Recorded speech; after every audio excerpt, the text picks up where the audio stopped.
Hello Scorpio, welcome to your reading. My name is Maria and this is a tarot reading for you if you have Scorpio anywhere in your chart. If you're a cross-watcher, meaning you have a Scorpio in your life, and actually the story could still be for you. And or for some other reason you were drawn here and it resonates, then surely it was meant for you. It's a timeless intuitive reading, so it's for when you find it. And Scorpio, your reading starts very beautifully with the Treasure Island. And this looks to me like you having been very determined, sort of you're sort of beelining across the ocean with this treasure on your back. And it seems to me like you have not really actually known that you yourself were carrying the treasure.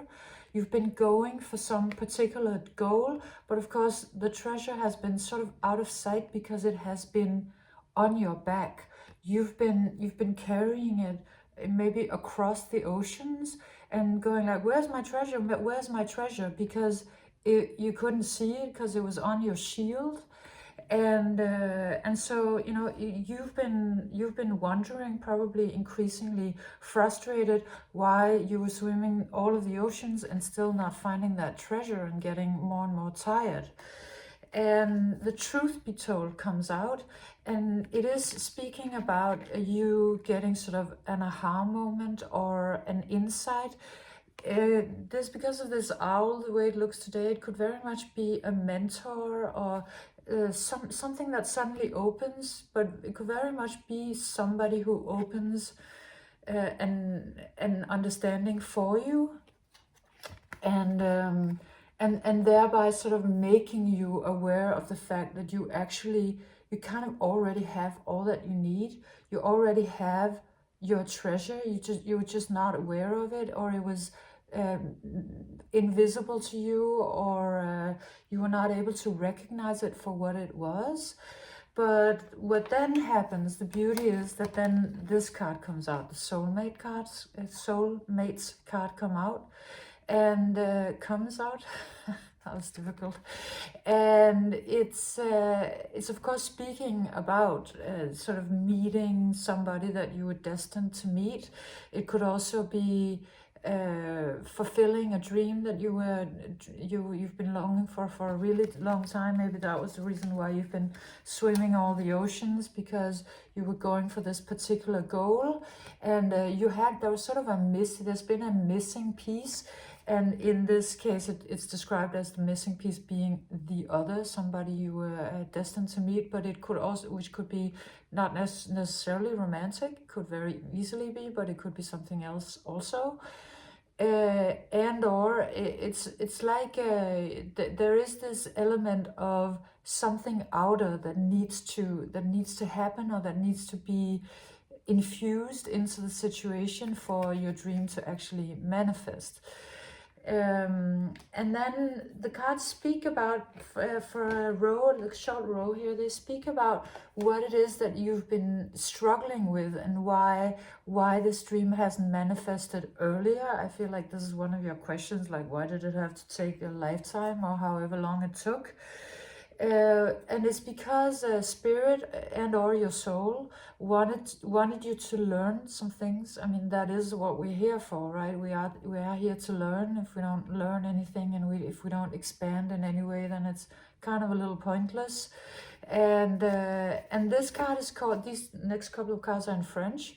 This one is called Greed, and it speaks primarily about haste, about wanting things to go really fast, because you kind of just want to get to the end goal, and you're not very much into sort of the process and going through the whole thing. You actually just want to get to the goal. And the story that goes with this card is sort of somebody who's dreaming of reaching nirvana, of reaching sort of the bliss state and coming out of the karmic wheel. But the impatience itself is actually what is making it difficult and impossible. So there is something about you and impatience, and where you sort of also in a way stand in your own way, because it looks like if you were less impatient, you would actually get there faster. And so this is something that you've been learning lessons about. You've also been learning about imitation. This card speaks about it really truly actually finding your own voice.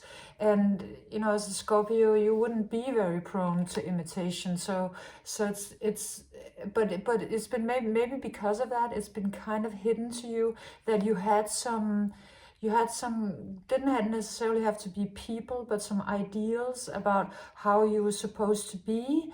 And then you try to sort of emulate. It could also have been you could have had a mentor or a master or a partner or somebody you looked up to. And in this, the story that goes with this is that this master has a tendency to sort of hold up one finger, pointing it up to the sky to every time they make an important point. And then the pupil starts to do it as well, and the master chops off the finger to teach them a lesson. You know, Zen Buddhists were not to be trifled with. They're really harsh in their teaching methods, and so it's like you've been learning a really harsh lesson about not imitating anybody.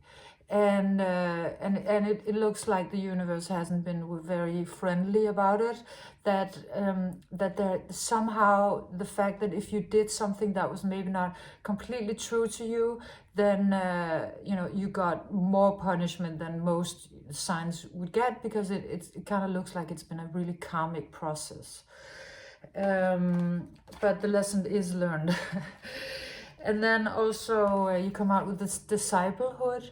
So this, you know, for a while, I think your spirit has been teaching you about learning from everybody, which I would imagine you were good at. But it's just, I mean, this lesson, of course, we learn all through life, but it wants you to understand that it is not up to you to discern between what is divine and what is not divine, so to speak. It's almost like every lesson is divine, no matter who it comes through.